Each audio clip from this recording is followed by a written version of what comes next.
This is going to be a very short video, but an extremely important video. Bitcoin versus altcoins. Which one is the better investment? Of course, this will depend on your specific situation and whether you are long-term or short-term. Historically, we all know that altcoins follow Bitcoin. If Bitcoin goes up, altcoins go up. And if Bitcoin goes down, altcoins go down as well. Of course, you will have an exception. There's over 9,000 cryptocurrencies on CoinGecko. And even if Bitcoin goes down once in a while, we will see an exception of an altcoin that continues to rise.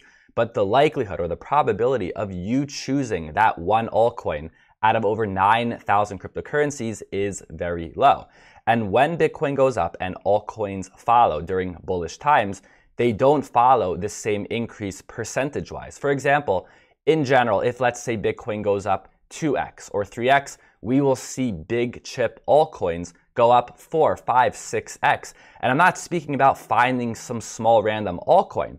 I'm speaking about these big blue chip altcoins, almost like you can just throw a dart blindfolded and you'll probably find a big altcoin during a bull market that will outperform Bitcoin. We already saw it this year: Ethereum, Cardano, Binance Coin, Solana, pretty much everything in the top 50 or maybe even the top 100.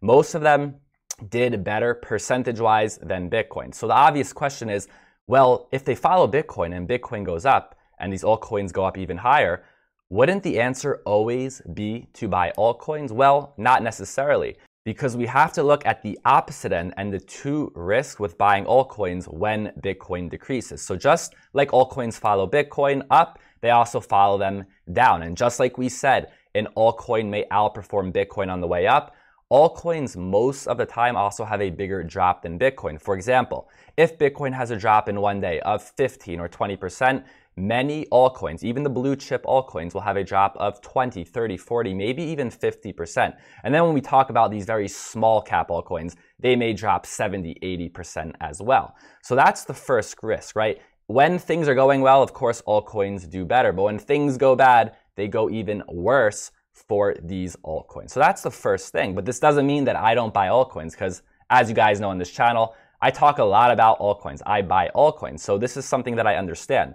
When the drop happens with altcoins, it is much bigger, even if we're talking with altcoins that are in the top 10. So that's the first thing. The second thing is that altcoins, after they drop, they don't always come back.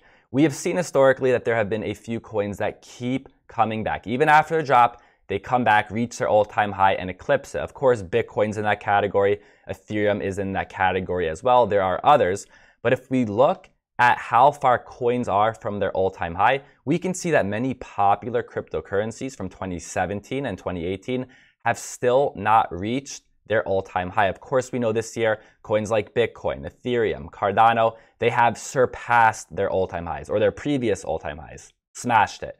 But if we go down over here, we can see that XRP is still down 67% from its all-time high 3 years ago. Now, I do believe there is a chance that XRP will eclipse its all-time high if Ripple wins its lawsuit or if we have very good news coming out of the Ripple lawsuit.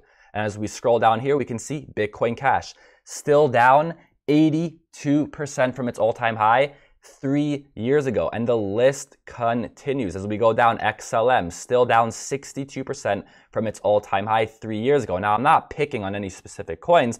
I'm simply pointing out to you what happened historically. Tron TRX, very popular coin in the last bull market, down still 58% from its all-time high in 2018. And we keep scrolling down. XMR Monero. I'm a big fan of this coin, but it's still down 52% from its all-time high in 2018. EOS, down from its all-time high 79%. 3 years ago, 2018. IOTA, down 70% from its all-time high in 2017. And this is a historical snapshot from December of 2017 when we had the previous all-time highs in the previous bull market.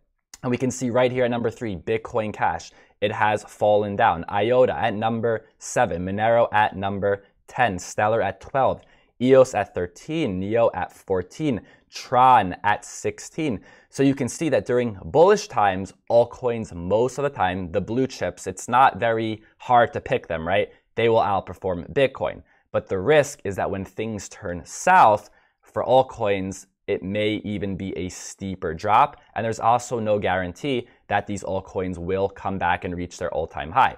As for me, I don't limit myself. I buy big blue chip coins, and I also buy altcoins. I also buy NFTs. So most of my portfolio is in big blue chip cryptocurrencies that I hold long term.